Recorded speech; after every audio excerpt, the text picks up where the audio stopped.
California, the golden state, धूप, सपनों और मौकों की जगह। लेकिन इसकी खूबसूरती के नीचे एक सोता हुआ राक्षस है, द सैन एंड्रियास फॉल्ट। ये फॉल्ट लाइन धरती के क्रस्ट में एक दरार, इसमें कहर बरपाने की ताकत है। ये कैलिफोर्निया के सपने को एक बुरे सपने में बदल सकता है। हमारा हीरो रे एक search and rescue helicopter pilot है। वो सैन एंड्रियास फॉल्ट के खतरों को अच्छी तरह जानता है। उसने अपनी जिंदगी दूसरों को बचाने के लिए लगा दी है, हमेशा तैयार रहता है जब डिजास्टर आता है। कैलिफोर्निया में दिन किसी भी दूसरे दिन की तरह शुरू हुआ। सूरज चमक रहा था, चिड़ियां चहचहा रही थीं, लोग अपने रोजमर्रा के कामों में लगे हुए थे, आने वाले कहर से बेखबर। रे अपनी टीम के साथ एक ट्रेनिंग एक्सरसाइज की तैयारी कर रहा था। वो अपने काम में सबसे अच्छे थे, किसी भी चैलेंज का सामना करने के लिए तैयार। उन्हें क्या पता था, एक असली चैलेंज सामने आने वाला था। अचानक जमीन हिलने लगी, इमारतें डोलने लगी, धरती दहाड़ उठी। सैन एंड्रियास फॉल्ट जाग रहा था। जो सोचा नहीं था वो हो रहा था। एक अभूतपूर्व मैग्नीट्यूड का अर्थक्वेक कैलिफोर्निया में आया। सड़कों पर दहशत फैल गई। उनके नीचे की जमीन एक उग्र समुद्र बन गई। लोग चीख रहे थे, सुरक्षा ढूंढने के लिए बेताब। ये एक बुरा सपना सच हो गया था। जैसे ही कंपन कम हुआ, धूल हवा में भर गई। कभी जाना पहचाना लैंडस्केप अब तबाही से भरा हुआ था।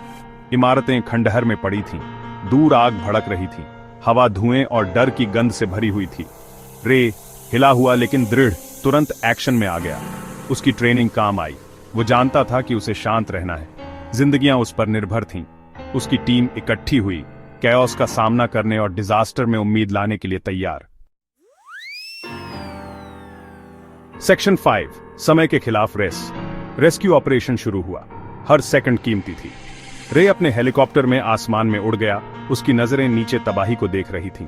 उसने लोगों को मलबे के नीचे फंसा देखा, मदद के लिए बेताब होकर हाथ हिलाते हुए।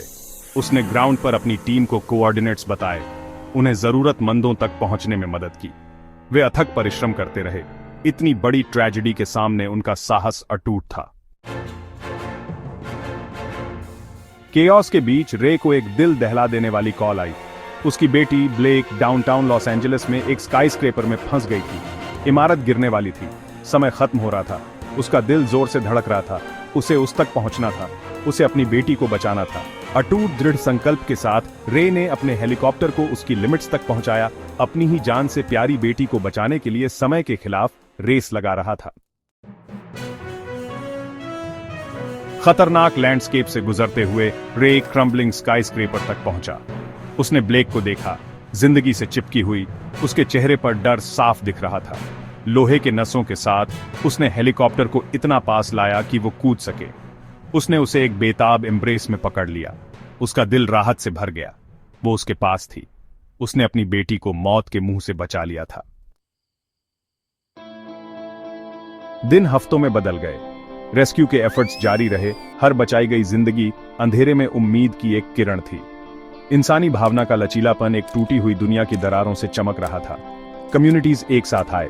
जिन्होंने सब कुछ खो दिया था, उन्हें सपोर्ट और कंफर्ट दिया।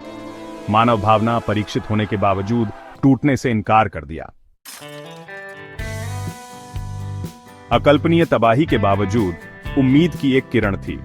पुनर्निर्माण की प्रक्रिया शुरू हुई, धीमी और कठिन, लेकिन एक अटूट भावना से प्रेरित। कैलिफोर्निया जो कभी जख्मी था, फिर से उठेगा, पहले से ज्यादा मजबूत और ज्यादा लचीला। सैन एंड्रियास अर्थक्वेक प्रकृति की अद्भुत शक्ति की एक कठोर याद दिलाता था, लेकिन इसने मानव भावना की असाधारण ताकत, उम्मीद की शक्ति और विपत्ति के समय एकता के महत्व को भी उजागर किया।